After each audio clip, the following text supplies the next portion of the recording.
Hello, good morning. Hi, How I've are been you? working. I've been working on Tucson. Oh, Yeah, I've got a two-bedroom place for us. So oh my goodness. I'm gonna try to add more so that we could actually fit the whole group if they wanted to come. Oh, wow, that would be But so fun. I think they're slowly releasing the inventory for some reason. I'm not quite sure. So I think I have to wait till the 1st of June because Oh, okay. it is a full January 1st through February 1st through the like 14th, whatever that first 2 weeks of February is when it's happening. Okay. So, Um, all and right. there's two options of places to stay. Um, one is a little out of Tucson and north of Tucson. And it's an okay place, has a nice pool and stuff. And then the other one is not in the heart of Tucson. It's on the west side of Tucson near where the um, High Desert Museum is and some things like that. And very close to where the whole thing starts. So yeah, January or February 1st through the 15th. Okay. And we've got the week before, and then I'm gonna start working on that next week for the group. Oh, wow. How excited, huh? You just go through it now, okay? Right? Wow, I like this woman. I just Thank like you. from a conversation, this is all coming through. Oh, wow. Yeah, Yeah, I got that would be so I much got fun. goosebumps. Like, wow, what's happening? It's so fast. Yeah, Thank you, I'll Carrie. it's just such a fun thing to share. It's Oh, really fun. My best friend and I go usually about every other year. She for a while went every year because she has relatives down there that they stayed with. But it's such a fun to just walk around and see giant crystals everywhere. It's Oh just my like, gosh. I can't imagine. yeah, the first time I went, I was like, holy cow, the energy of all of that happening. But yeah, Yeah. so I'm working on it for the first week of February. So Wow.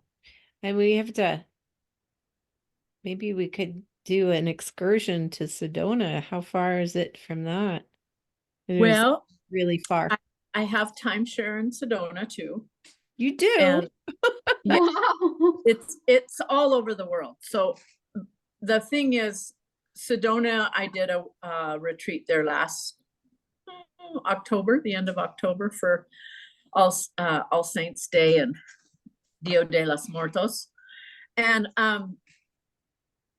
I can get into there. There's a bunch of different possibilities. So it's about from Phoenix, it's 2 hours, and Oh, Tucson is about an hour and a half from.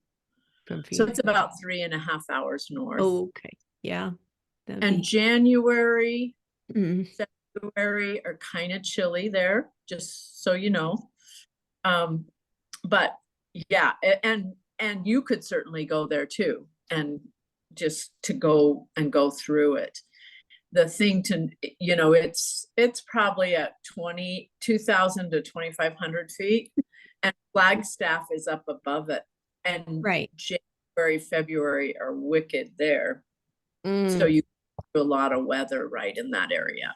right. Of course.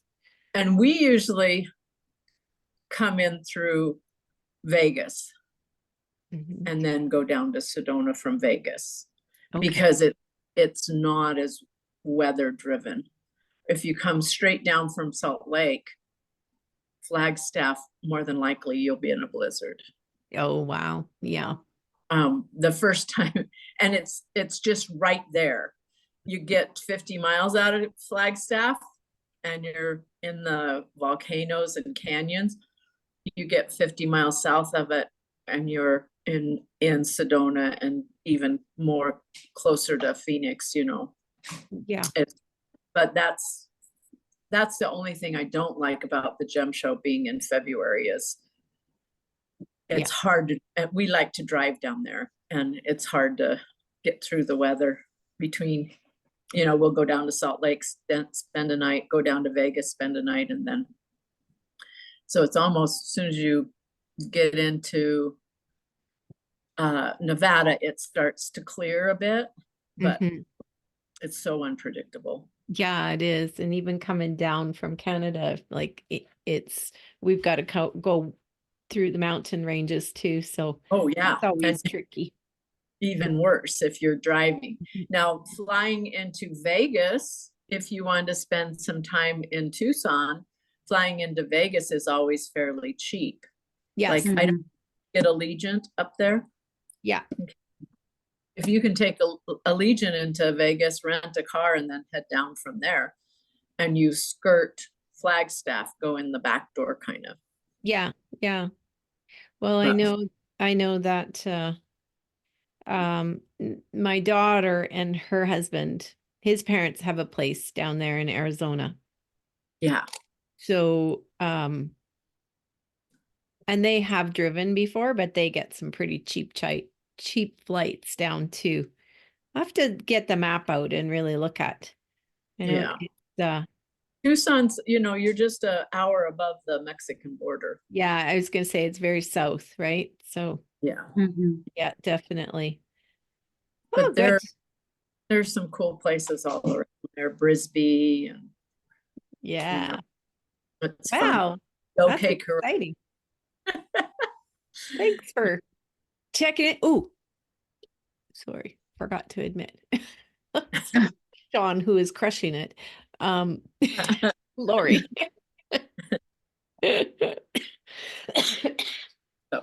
Yeah, We have I'll keep on it and give you guys updates. okay. That sounds good. You got too excited. That's so exciting. Different places too. Always a good reason to travel, right? Good reason to get out and do stuff. Hey, Lori, you were talking about the Gem Show in Tucson, Arizona. Carrie's looking into a place for us that we could all go if we wanted in Wow. February of next year. Wouldn't that be cool? Right? I'll go anywhere at any time. I just don't have any money. I know. We've got to be able to plan for it. Yep. Yeah. That's okay. Well, it's 9 months away. It's the first Mhm. weekend of February, so That sounds And really I think I think that Whitney is still planning on Greece in April next year. She hasn't really confirmed that yet. And I'm like, whoo. So I got some money being tucked away for that. And then this will be another one too. But it's, you know what? I need things like this because it really gets a fire under my butt to keep going and keep creating and keep spreading the joy. yeah. Yeah. So Jill and Karen aren't going to be here today. So Jill has got her granddaughter and Karen is at the retreat. So yeah, so I think it might be just us. I'm not sure about Osho, but he often watches these recordings. So because it's nighttime. I had a really good meeting on Monday with, there's another woman here in town. She's a doctor of osteopathic medicine and she owns a clinic here. And in her clinic, they have all sorts of like yoga and reflexology and massage and a midwife and there's counseling services and everything in there, right? And it's all holistic. It's a wellness. So her and I have decided that we were going to meet up and hold each other kind of accountable for getting our paperwork done and just be in the energy of women in business. And it was really good on Monday because she revealed to me through questioning, and we were both talking about where we want our business to go And how do we get there? And we did not want the meeting to be about numbers and marketing because we both know how to do the marketing. We both know that's there. So it was more about visioning it in and working on the energetics and uncovering the beliefs underneath the layers, right?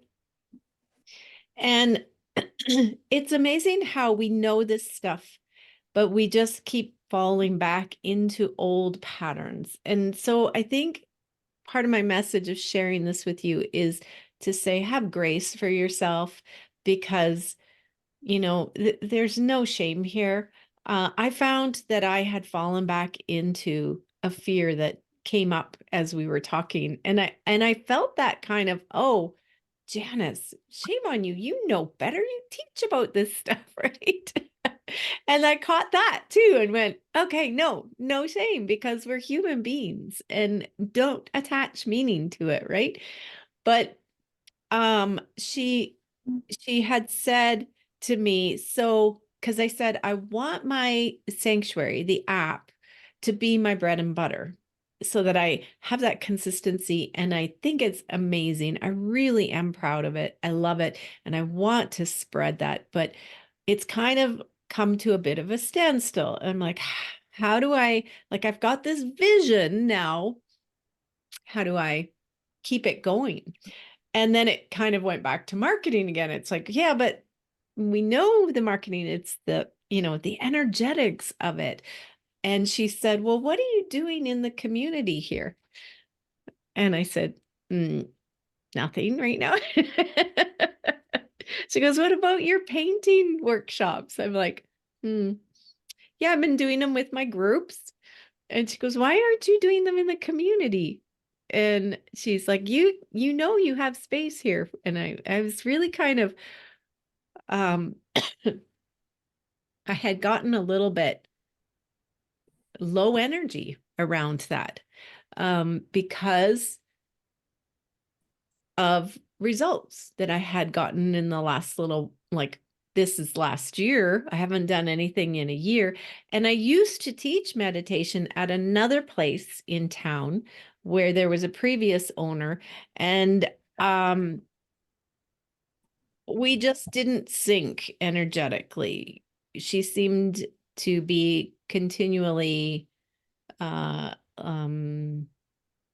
analyzing or judging me as to whether or not I should be doing this and questioning me. And it just wasn't meshing. So I kind of let it slide. It didn't continue.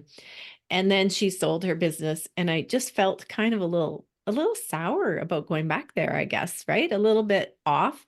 And so I hadn't ever pursued that. And she said, well, why aren't you doing meditation nights? And I'm like, I don't know. Hadn't really thought about it. Why am I not doing meditation nights?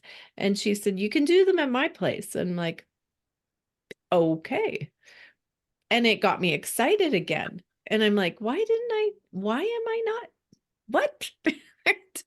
And she said, and what about the painting workshops? I'm like, okay, yeah, we could do that too. Like I had a few that I had set up and they were good. They were okay. I'd kind of lost the energy around it. And then the next couple, only 1 or 2 people signed up and it wasn't feasible for me to do it for 1 or 2 people. And I let that go. And then it was like, I didn't really have another space. She had wanted to rent the space to me on a monthly basis, but I really don't want to have more than 1 workshop. And so there was a lot of like things entangling into it. And I was getting down on the energy and going, I don't want to paint in bars. Definitely not. Not what I'm doing.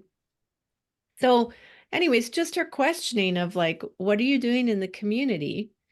Like we have a community of 10,000 people here that I haven't even really tapped. There's like a small handful of those people that follow me in here and that have taken programs from me in the past. But why am I not doing this? So it was like one of those like, oh, what's going on in here that's preventing me, or what's the resistance? Why am I not moving forward? And you know what? It always comes down to that feeling of judgment, feeling of not being good enough, feeling of not being accepted. It's, and I think we all struggle with that. So, like, today's topic is all around self-worth. And so I wanted to share that with you just to say, you know what? It's an ongoing thing.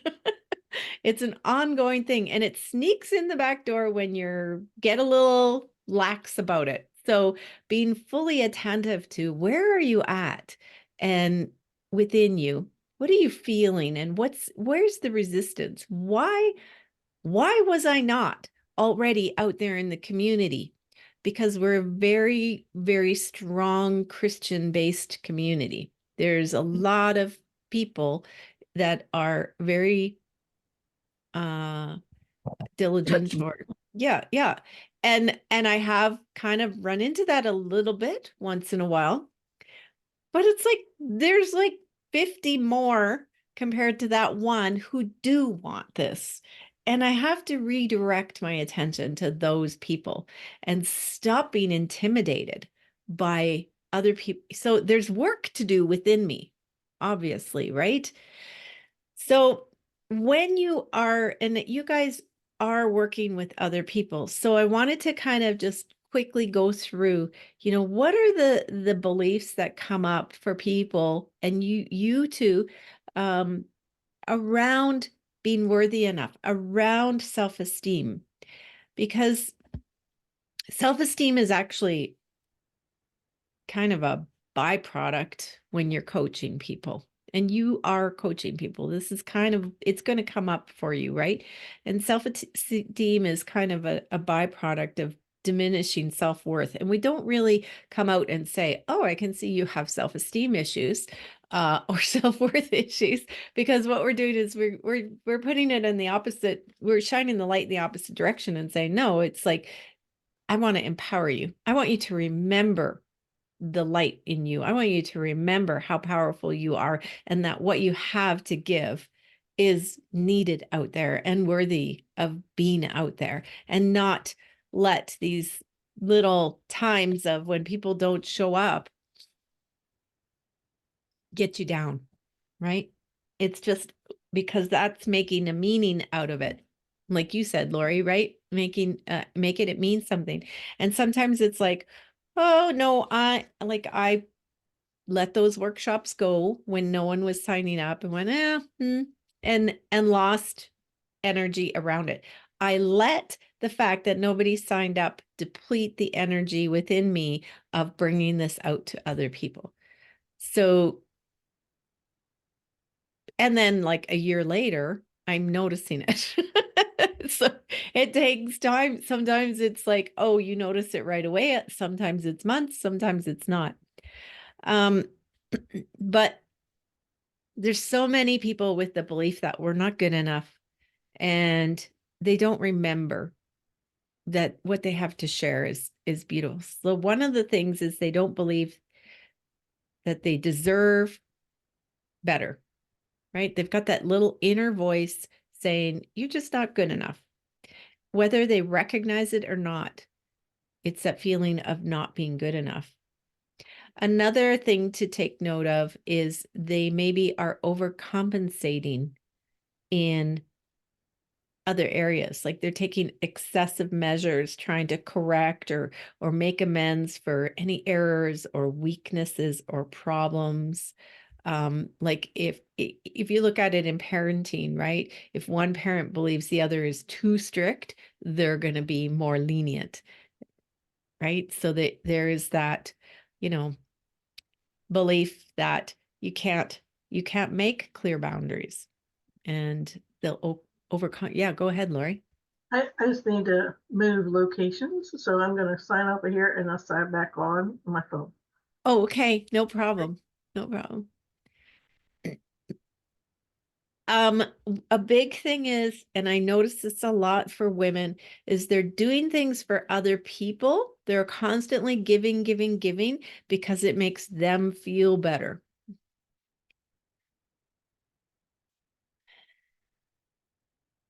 So the motive of wanting to feel better about yourself versus helping someone else just because you can. Okay. Another one is they compromise on things they shouldn't. They might let go or give up on an idea or value because it keeps other people happy.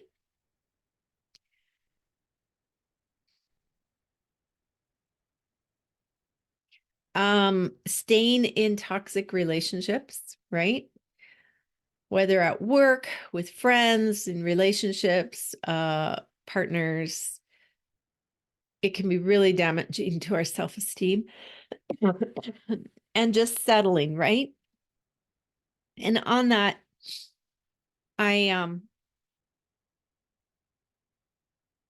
you can see that easily, especially with your kids or in your friends, your girlfriends. It's like when they're settling because it's easier, or they're settling for a little bit less because they don't believe they deserve more. The other one is tolerating unacceptable behavior. They just don't think they're good enough, and they allow people to say or do mean or inappropriate things to them. One of the things with that, with women in abusive relationships too, is the reason they stay in these relationships is because the things that they say to themselves in their head are worse than what the other person is saying to them. And, I've heard women say, well, basically he was never meaner to me than I was to myself until he hit me, right? Like until it crosses that line where you need to look at that. Oh no, I deserve more than this. But oftentimes when the women are the ones that are berating themselves, putting themselves down, calling themselves stupid or an idiot, or I just don't, I'm not smart enough, I'm not good enough, I'm not pretty enough, whatever, they will stay in relationships that aren't as good for them because they just aren't empowered. And so our role as coaches is to help them see that light again, help them see how deserving and worthy they are of it, of more. And that's a path, like that's a journey, right?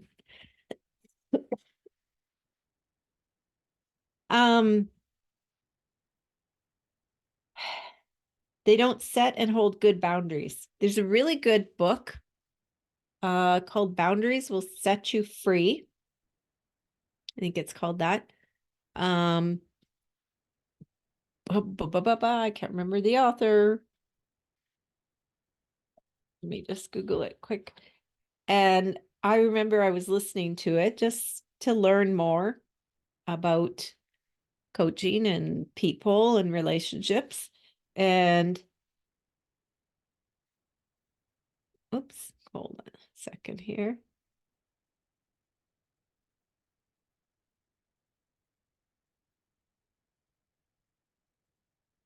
Nancy Levin is her name. Yeah. Setting boundaries will set you free is what it's called.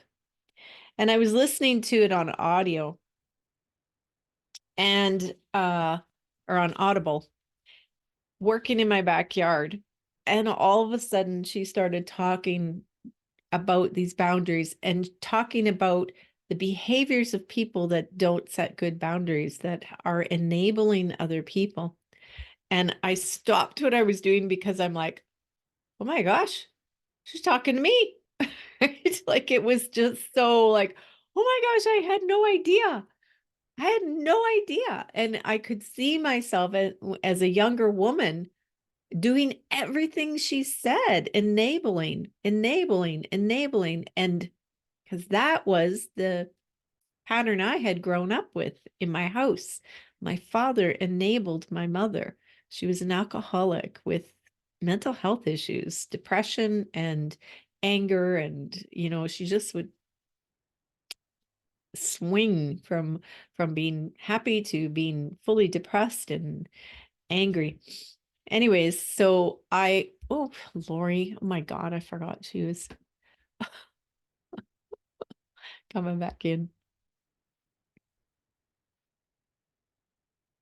There we go. Hi, Lori. I'm so sorry. I'm so Oh. sorry. I didn't see that sitting there in the waiting room. Oh, that's okay. I haven't been waiting very long. I just Okay. having, retail. Yeah. Yeah. So anyways, we're just talking about a book called Setting Boundaries Will Set You Free by Nancy Levin, which is a really good one. So when I read that book, I was just like blown away when I looked at the patterns of an enabler, and I'm like, oh my gosh. Oh, I wish I'd read this when I was 20 years old. Why, and I spent so many years enabling. Even in my own relationship, I have a beautiful relationship with my husband, but I still see patterns of that enabling come in. I catch it now, and I catch myself and stop, but we do enable, and often, not always. But we've been married for 42 years, right? And I think it's 42 this year. And it's great. We were lucky. We met when we were very young, and we've been together. We've grown up together. We've both had a vision of what we want in life, and it's worked out for us really well. And he's like the other half of me. I can't imagine being without him.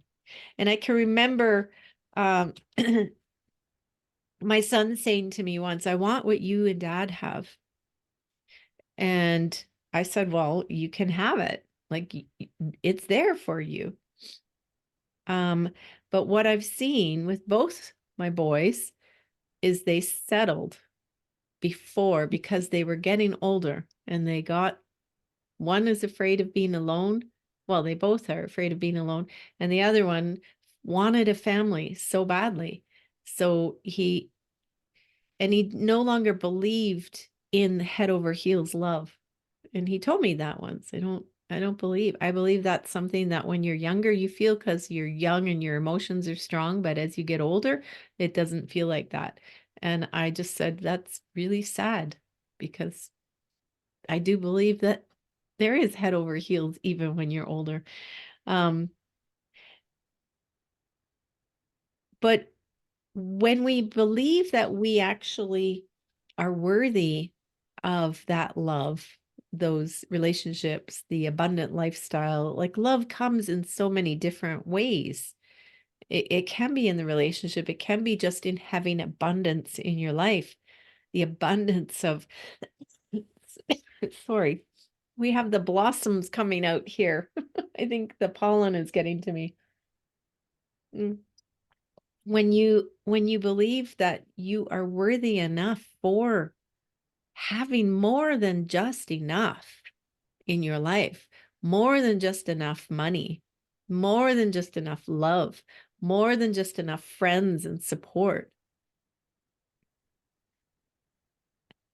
Our children come in, we birth these children, and they're so worthy of love.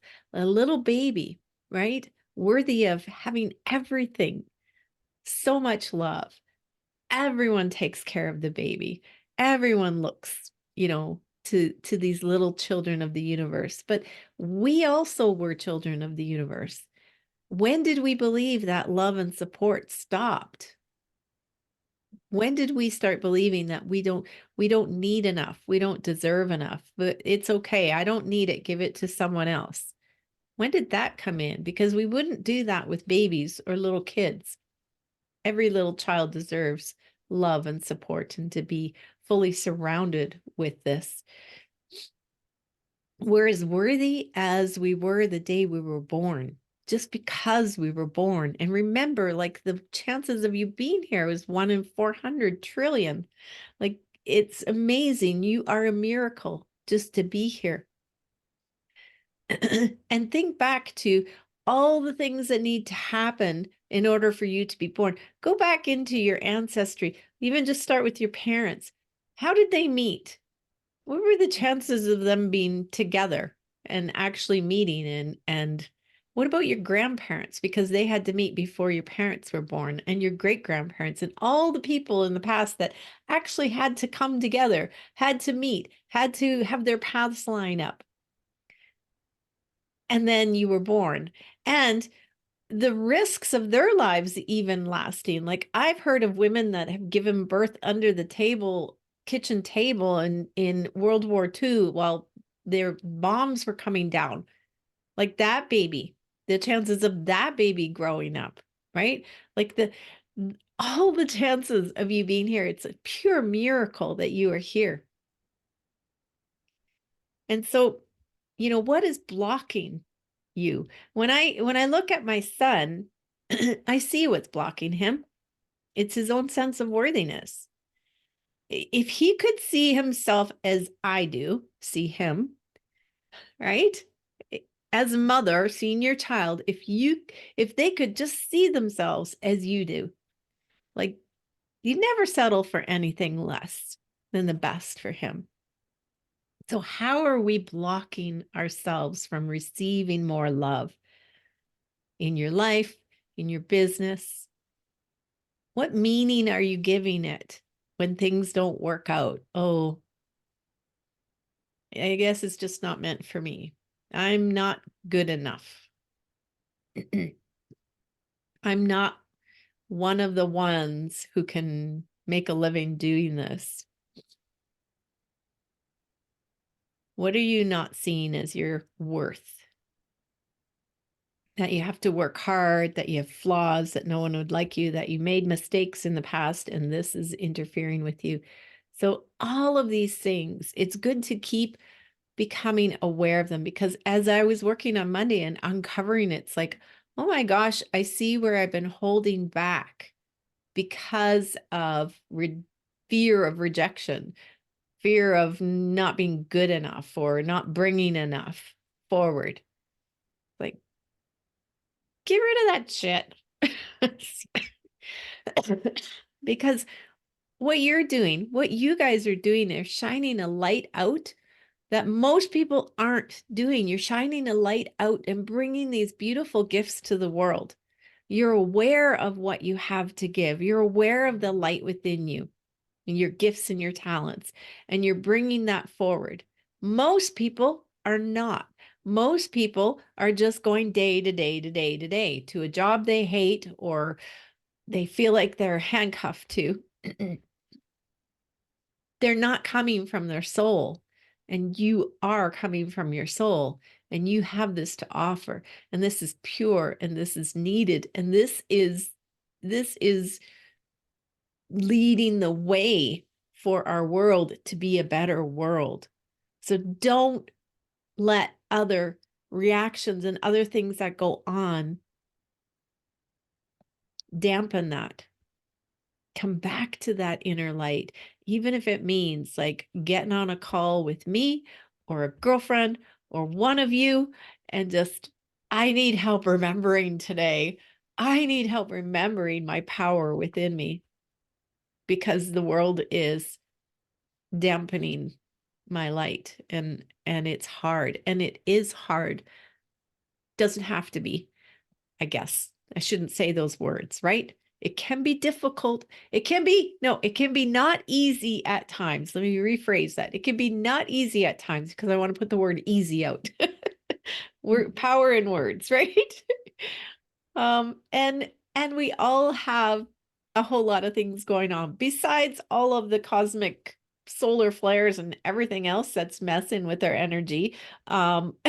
Whether it's bringing us down, making it hard to sleep, making us feel lethargic or tired, or bringing in, which is what I think it's doing, is bringing in so many new light codes and ideas and frequencies. We're just like, oh, I can't handle this. I need to go lay down.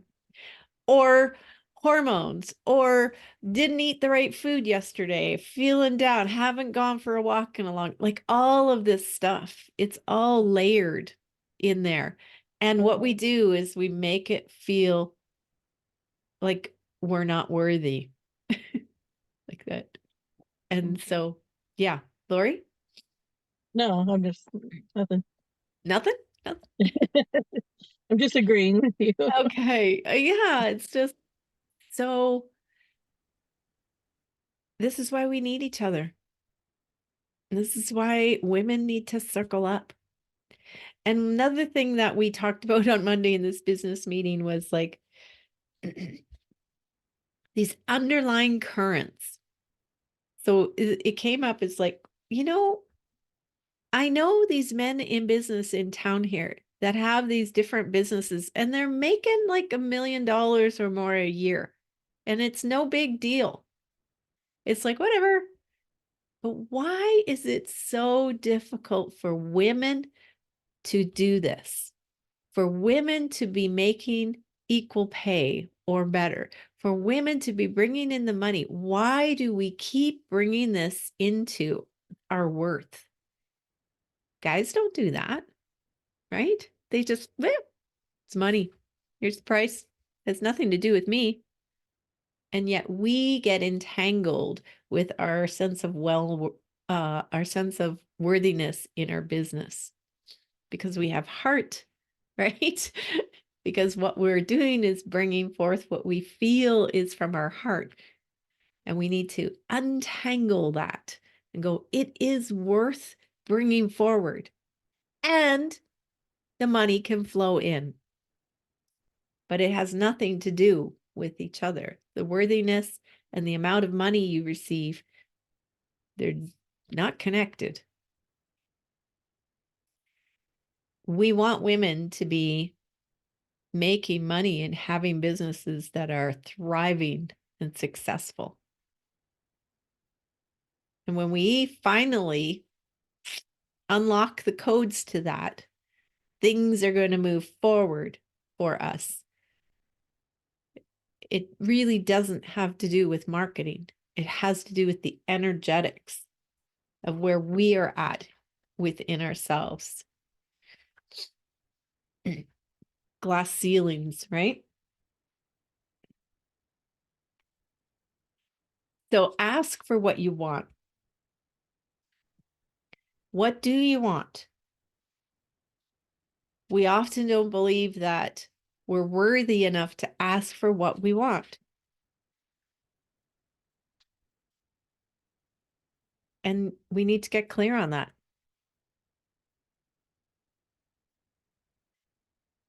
Is there a place where you need to show more love for yourself in your life and in your business? More love and more grace. I want more time for me. Maybe, right? I want more time for reflection, for journaling, for just being, to go for a walk and be and process and integrate everything that I'm going through and learning and growing. I want more friends around me that are also, working on their own self-awareness, that are self-actualizing. I want that circle of women around me. I want to have more than enough in money, in my needs being met, so that to survive, to be able to eat healthy food, to be able to help family as they need help, to be able to not worry about next month. Like, where are you settling for less than what you can ask for? Because there is a sense of unworthiness there. Setting boundaries, clear boundaries, getting clear about what you do want. And I've heard this before. It's like, don't just ask the universe, demand it. And that's a hard word for me. I find that hard. But other people have said that. No, declare it. This is what you want. This is what you need.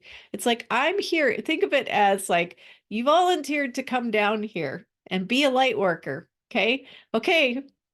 All the souls above. I'll go. I'll do this. I know it's not going to be easy all the time. I'll go do this. Okay. So now hey guys, I need a few things. Let me tell you what you're going to send down. Right. So taking a look at where your self-worth is and remembering that your business is tied into the energetics. So when you see things moving forward in your business, it's a direct reflection of where you are at inside. So you can look at it as feedback, not, oh, you deserve this. Oh, yay. It's just insight. It's just feedback coming back to you. It's like, yes, you were in the flow, you were in sync, you were doing it. And now let's keep going in that direction. When you are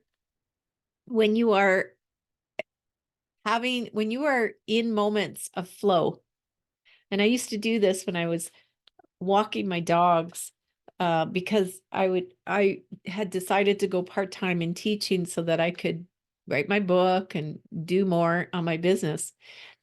And one of those days, I always had extra time to take a breath, because on the other days it's run, and you don't even have time to think.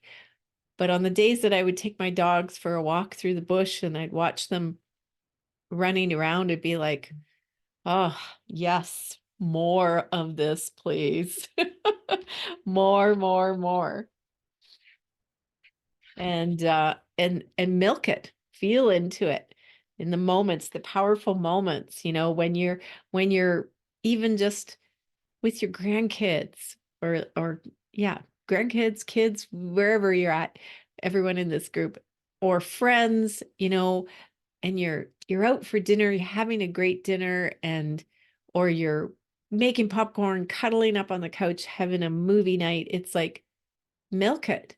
Just be aware in the moment that, yeah, oh my gosh, feels so good. More of this. I deserve more of this because I am here. And I am going to shine my light. And I'm going to keep going.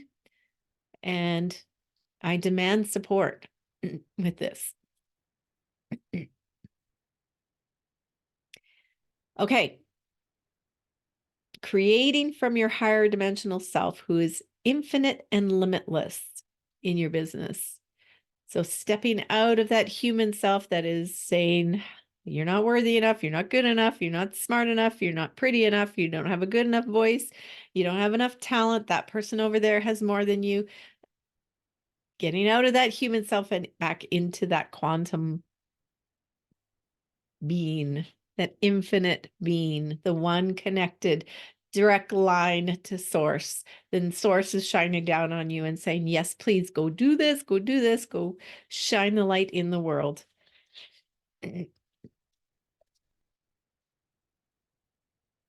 And knowing that the universe does have your back, because that's another thing that a lot of people feel like, no, the universe doesn't have my back because I did this, this, and this in the past, or I don't deserve it, or I'm filled with shame or guilt. Like, uncover that. You're the only one holding on to it. Okay, where are you guys at with this? How are you feeling?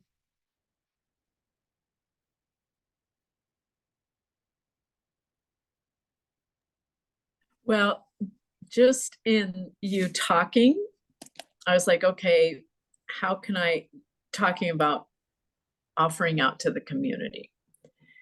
And I started writing down, because Coeur d'Alene is a community I know. I lived there for over 20 years. It's about 2.5 hours. My daughter lives there.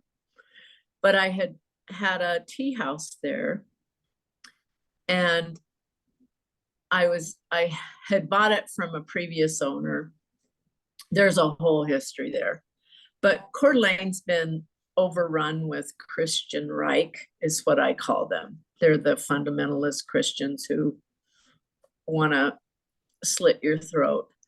And they did a lot of stuff to me at the tea house, in different ways. Like, I put up, it's a Japanese tea house, and I put up some Buddhists, and one of the staff quit because of the Buddhists. Mm-hmm.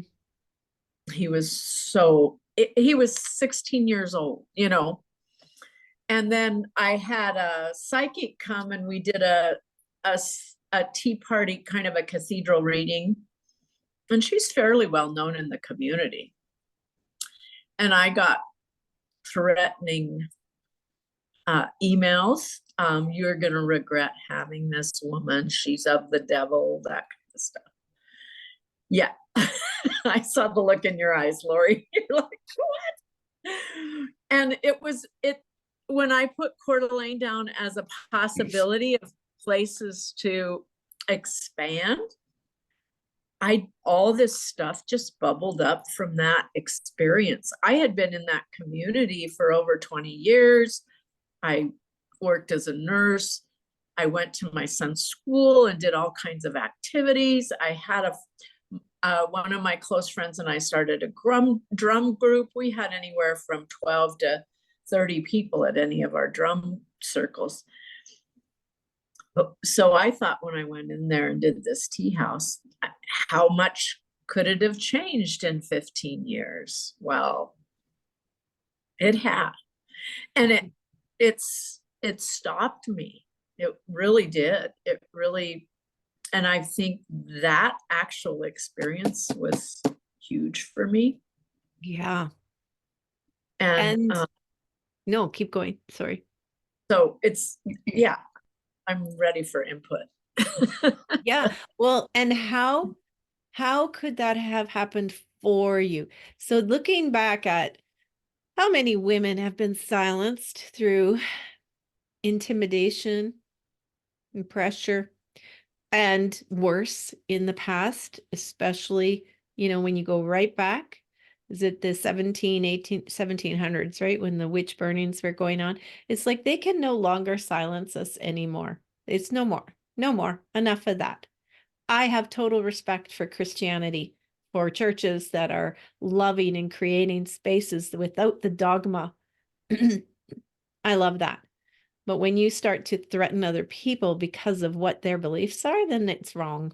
It's wrong. And Jesus would never have done that. Jesus is the one that walked in and took the lepers in. Leprosy, people with leprosy, right? Like it just, and same thing. I had a woman who had become a friend, was doing my nails. And when I offered the Buddha painting sessions, she told me she couldn't do my nails anymore because she was very, very angry at me. And I was thrown because I thought we were friends. So there was that. And then even just, I have my Buddha painting in my bedroom. I have a Buddha statue, and some friends are like, oh, you have different beliefs. It's like, no, I don't. Buddha just is a symbol of peace for me. Buddha is a symbol of peace. Jesus is a symbol of forgiveness for me, like forgiveness of yourself, forgiveness, finding the love within you. And we just surround ourselves with what strengthens us. And so we don't want to allow these people to intimidate. And there's probably a part of us that lived those lives of intimidation and threats, and because we're so sensitive to it. But this time they can't silence us anymore. And the more we go out there and blaze that trail and just say we are accepting everyone, we are an inclusive community, no matter what your beliefs are, it's all about love. Right? It's just, which side of the mountain are you walking up, right? And so power to you, Carrie. Like, I'm right behind you here. Let's go. On the other hand, I'm in Missoula, which is just over the mountain. And I'm sitting here because anytime I schedule something, and it's really evolved since COVID, but it seems like there's so many people doing so many things, it's like overkill. And that in some ways has, kind of the opposite, has made me shy away from doing anything. Because, and like you, Lori, I have had so many people not show up. And then last summer I did a lavender painting in the lavender. Nobody had signed up. The night before, I just figured, oh, it's not going to make up. I had 5 people just show up out of the blue. They had signed up within the last hour Oh, wow. for the thing. And so it's like, you just don't know. You You just don't know what's going to happen. And that's, of course, I need to set better boundaries. I should have capped it the night before, so I knew. Yeah. But I met some wonderful people and it was really fun. But I said, okay, you guys have to give me 15 minutes to set this up. And with the help of my husband, I was actually able to do that class. But yeah, it's just so unpredictable here. Yeah. And it's hard when that happens. And I love that you reframed it, Lori, and said, okay, I'm just gonna make a video of what I was gonna do. And I was thinking about that and I was like, oh, that's fabulous, just, and get that out there. This is what I'm doing. So that inspired me a lot, what Yeah. you said. So yeah, it's just hard though. It is. Yes. Well, I always feel like whenever the same message keeps coming to me over and over and over, and especially in different places and from different people, and through meditation and dreams and stuff, I always feel like that's my thing I'm supposed to be paying attention to right now. And so this went to last couple weeks ago, I went to Minneapolis, and while I was there, I got this big, like, I don't know if it's a vision. I guess I'm going to call it a vision, a prophecy. I don't know what it was, but anyway, it was something. And it kind of came in pieces and in parts, but then when it came, it all made so much sense to me. So the vision was, and I made a painting about it, and that's the painting I talked about, but the vision was of like a log floating down the river, and how much like I am like that log. Like, I just want to float down the river. And so if I'm around, I love that saying, Carrie, the Christian Reich, because that's hilarious and that's true. But if I'm in that place with those people, I will try to blend in as much as possible or be quiet and just coast, right? If I'm with people who are espousing something completely different, I'll be like, coast with you, like, just my whole personality is about, like, I'm an Enneagram 9. Let's just have peace. Let's just coast along. And in the vision of me being a log going down the river, I just got this vision that it was time to stand up in the river. And I knew exactly what was going to happen the second that I did, which was all of the rushing current was going to rush up against me. And the whole thing was going to be about just drift, just lay back down and drift, and that was the whole message of it. And this time it was like, no, you can't anymore. There's no more drifting. It's time to do it. Oh my gosh. So I have this big vision and I have this thing and I paint this whole picture about it, and and then I fell down the next day. I fell down and hurt my back. Mm. And so 2 weeks go by of me being in so much pain, and guess what? I didn't do any of the things that I had in my vision to do. Like, I slowly did some things, but not like I was in charge. And today I get the vision of this freight train. And the freight train, and I know it's kind of weird, but it's like my mind and my body are like a freight train, and we're going and we have momentum going in a particular direction. And my brain says, we're going to go in a new direction now. And I want to change the momentum. I've changed the trajectory, and the freight train goes off the tracks, right? Like, because I can't, my physical body goes, no, we do this. This is what we do. And I feel like my physical body, like the energies went stop. And that's why I fell down.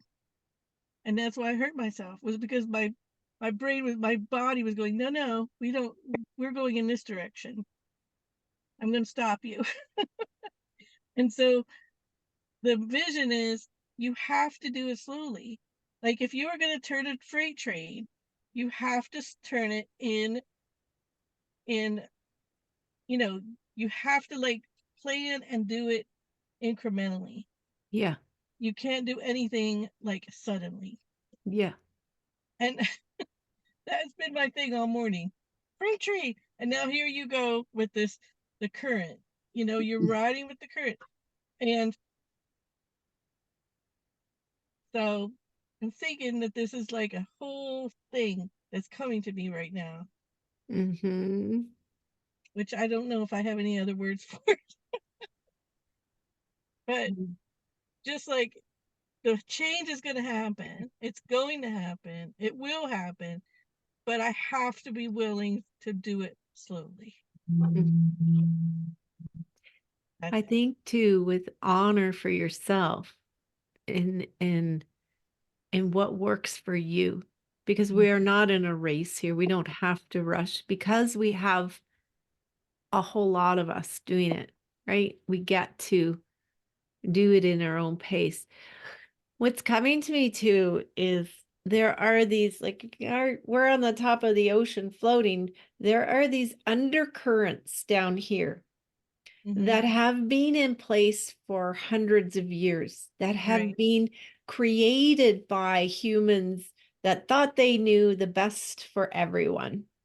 Right. The beliefs, the patterns, and they're very strong.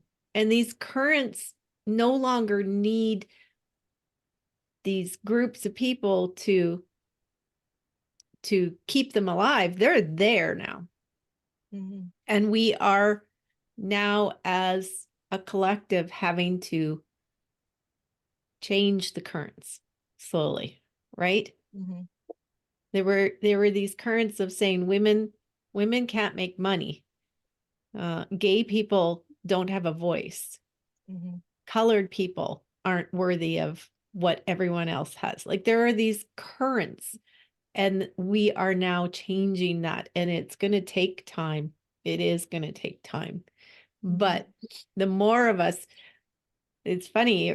I just remembered when we were younger, we had a pool in our backyard, and we used to get a whirlpool going. If there were enough of us, and I can remember when it was just me and my girlfriend trying to get it going, it took us so long. But when we had a group of us, it's like it would get going really strong and fast. That's incredible. We'll add that into your beautiful vision, Lori. Yeah. Well, for me, what is like, it's hard to that I don't want people to see me. That's my big problem. I don't want people to know what I'm doing, who I am, and that has been all my life. So it's hard for me to put pictures of myself on Facebook or people. And then my kids, mom is trying to share, but at the same time, I hear that the people in Miami is a lot of people are Christian too. So I have been very different all my life. I do all these things like you do. And people look at me like, who are you? What do? You use essential oil, you flower essence, you eat different. What is, and now you paint and you have a Kuan Yin and you have a Buddha. And who are you? So that has been my great challenge to go out. But well, I think it's getting closer. It's getting closer. It's getting there.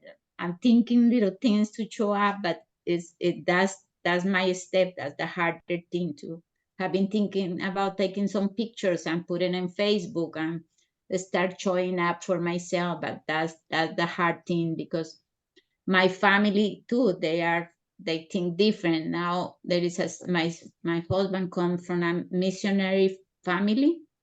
They're very Christian, and when they used to come, I used to take my Virgin, my Buddha, everything. And now I said to my husband, they're coming to visit. And I said, I'm not taking anything now. This is my life.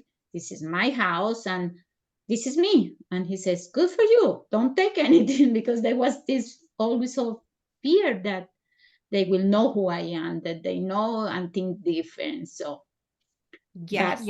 I think I'm getting there. I'm getting more strength, and I feel more powerful that I'll to go out and deserve and show who I am and let my light shine, like you say. Yeah. Yeah. And So it really, I just keep coming back to that, the people that have these hardened uh walls of this is the only way to do it. Like I look back and go, what like how can that be? And I can remember being in grade 6, I was still spiritually seeking, and there was a teacher that was having these lunch hour Christian groups, and and he was born again Christian, and so very hardcore, right? And was telling us that, well, if you don't go to church, you'll go to hell. Mm. If your family isn't going to church, then they're all going to go to hell no matter what you do. And it scared the daylights out of me as a kid, instilled a lot of fear. And also, I remember somebody saying, well, what about our animals? Well, animals don't have souls, he said.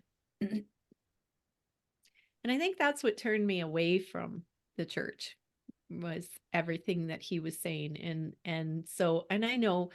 I know that there's a lot of churches that aren't like that. And I know, Laura, you have a beautiful community in your church, right? A very open community. My nephew struggled with drug addiction from the time he was 14 to up to, I bet he was 28 or so.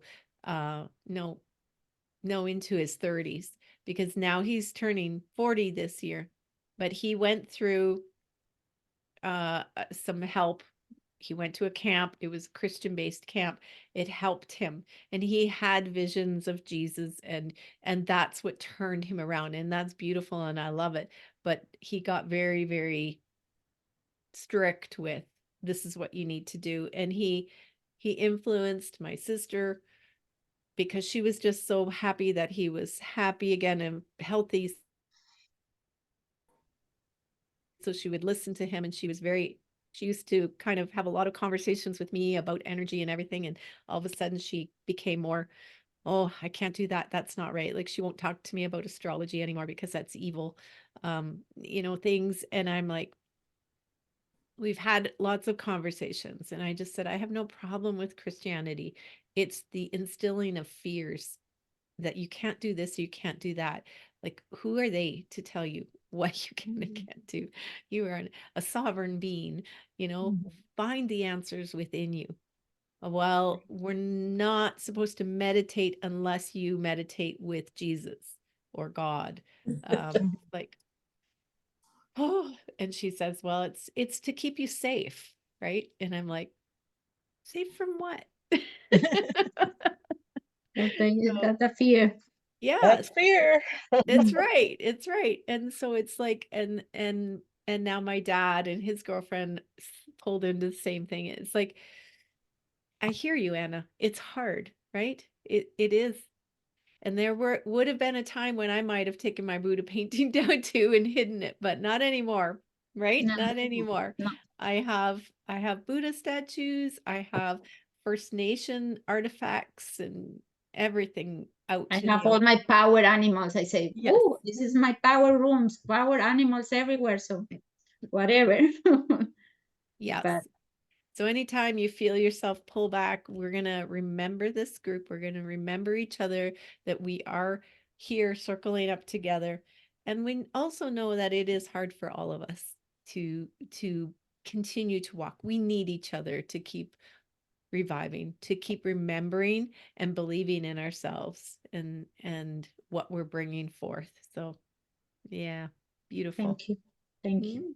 You're so welcome. Thank you, you guys, for holding space here. That felt good. Good. I needed it today too.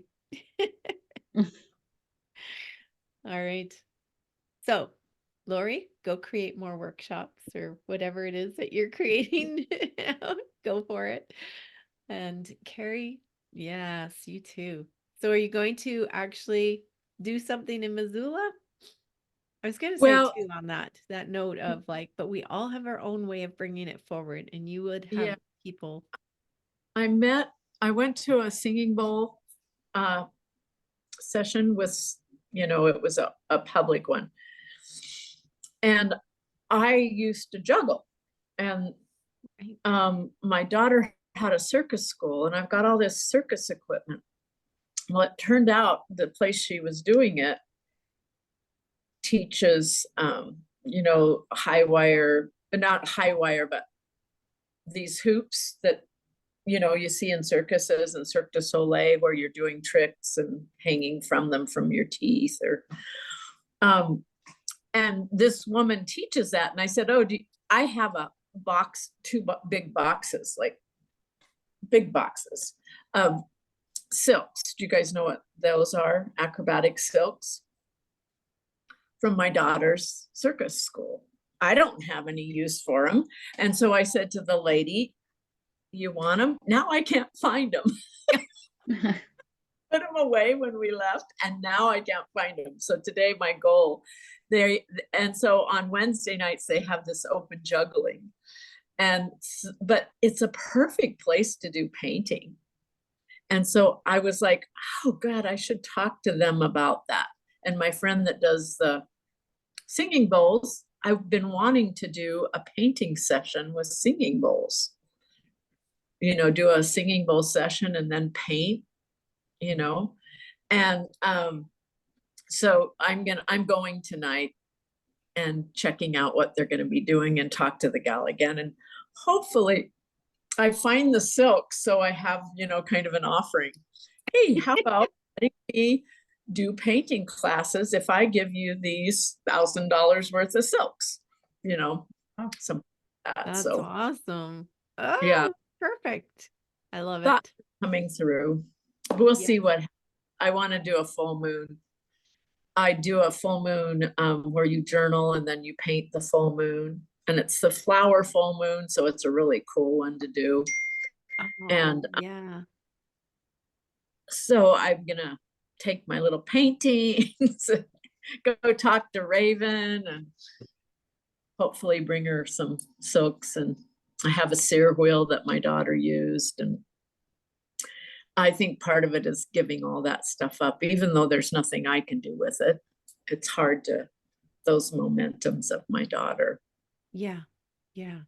So But going to a good place. yeah. Yeah. So, anyway, You just inspired me with a full moon painting workshop. That's a good idea. yeah. Like that Mhm. too. Mm-hmm. Yeah. And that it is the flower moon. Cool. That's on the 23rd, isn't it? That's next week. Yeah, it's the 22nd, 23rd, so I'm assuming it's late night or early morning of Yeah. the 23rd. Okay. Wow. Sounds like a plan. Yeah. Okay, you guys, I'm gonna let Okay. you go. Thank you. Thank you. You're Thank welcome. you. Thank Great you. class. Thank you very much. Have a good Uh, week. You Everyone. too. We'll Bye. see you on the 28th. Oh no, the 22nd. We are meeting. Okay. Yeah, 22nd. Okay, see you then. Thank Bye. you. Bye.